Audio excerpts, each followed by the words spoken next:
last week, it looks as though, God knows, but it looks as though, and based on all calculations, based on all the empirical evidence, based on all the circumstances that I was in, I should have been mourning the death of my young 16-year-old brother. Some of you might have known this. Some of you prayed for his recovery.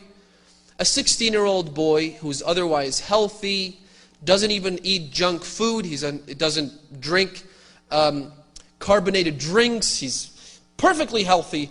And as I was walking with him, suddenly he collapses to the ground, begins to seize, goes through a very severe seizure. Medics come over, he loses his pulse, his heartbeat stops, he suffers what the doctors labeled as being much worse, and I quote, much worse than a heart attack. The paramedics come over, they begin to shock him, they give him 10 shocks. Normally they give up after the 5th or the 6th shock. They give him 10. They take him back to the hospital. Doctors come to me and say, you know what, we're doing the best we can.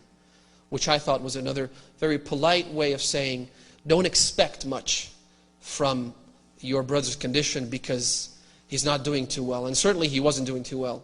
He was tachycardic, his heart was beating at a rate of 300 beats per minute, the average being 70, 80.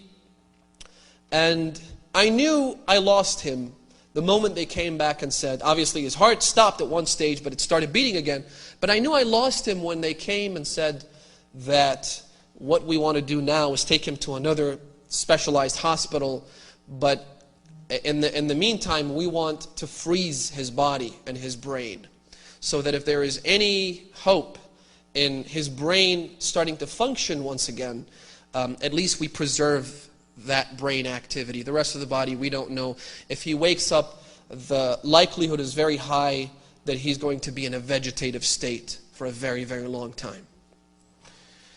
Now, in one word, if you asked me to describe my condition, and he was the only family I had at the time, but if you asked me to describe what I was going through, my mindset at the time, and I'm sharing this with you because I'd like you